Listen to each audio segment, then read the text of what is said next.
Hello, everybody. Welcome to the Proletarian Podcast. I am your Proletarian. This is a new part of the Proletarian Podcast. It's the book review part. I decided to throw in there. We're going to try to review books. Oh, sorry. Book review / movie review. The book / movie review. I just think I could maybe have enough time to read a book every 2 weeks, so I want to throw some movies in there just to save time. Keep reviews flowing. Plus, if there's movies in there I would like to review, you get all that. I'm starting with the Manufactured Consent by Noam Chomsky. I've been hearing a lot about him. I've been hearing with the book, a lot of stuff going on with the media these days, and this has been known as sort of the reference of what, as far as I know, is the problem with the media. He documented all this. Now, also too, what I'm doing is a little weird. I haven't read the book yet, so I want to give like a bias review of the book before I read it. So I basically talk for a few minutes on what my bias is going into this, any book or chat. Everybody has an idea about a book before you read it, so I'll do my best to give you my idea. So it's written by Edward S. Herman and Noam Chomsky. I'm not familiar with anything from Edward S. Herman, but I am familiar with Noam Chomsky. I've seen him on a bunch of various podcasts, plenty of interviews. What he strikes me as kind of similar to what's, if you saw my introduction to the Proletarian Podcast, that he's just sort of this elitist academics that sort of talks about a lot of stuff without any real world experience towards it. And he seems like a really smart guy.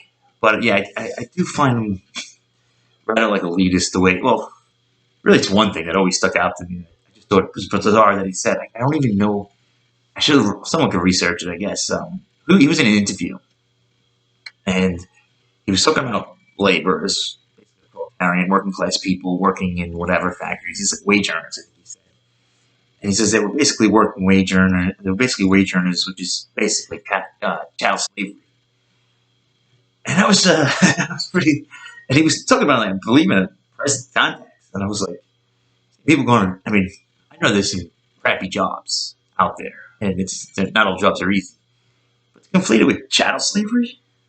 Now, I'm not an expert on slavery, but I think I know the basics. I mean, I'll be honest with you. The first time I heard of it, or I saw it was like more of an experience to fit in. I was so young. Not obviously, I'm not that old. I was born in the late 70s, but so I grew up in the early 80s, and there was this show called Reading Rainbow, and the host was LeVon Burke.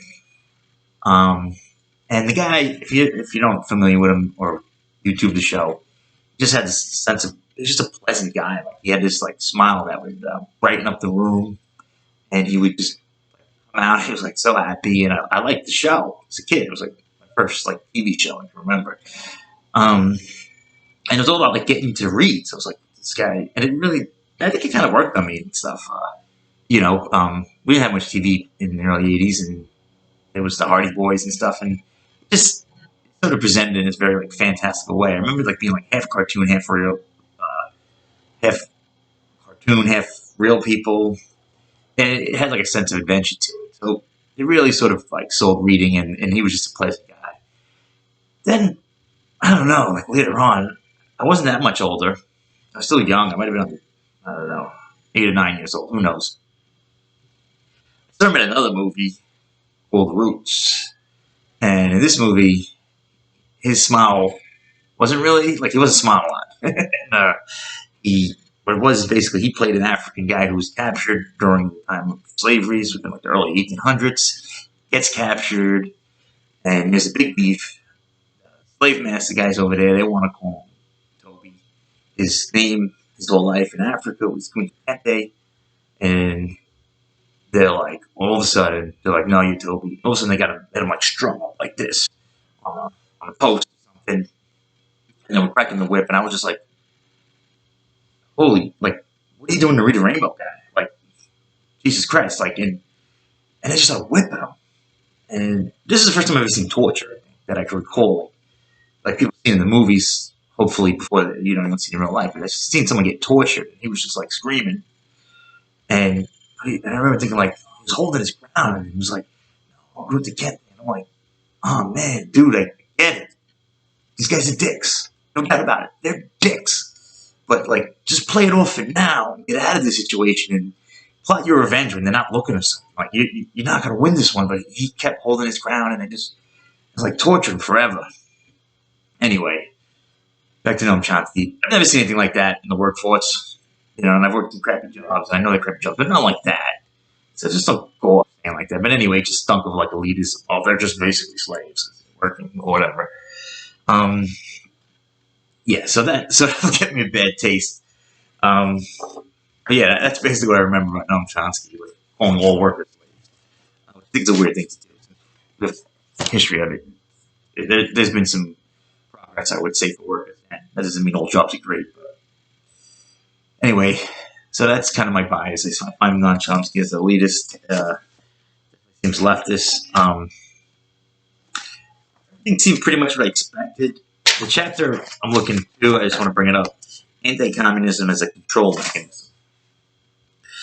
So, I guess I should read. I have a weird view on that one because it's like, I guess I don't care about, how anti-communist, because, I don't know, I guess I gotta read it because is it just gonna be like, oh, right wings are so bad, they're destroying the media, and they're not giving communists a fair share, and it's like, dude, communists don't give right wingers a fair share either, so is this gonna be like a one-sidedness? It's just a weird thing.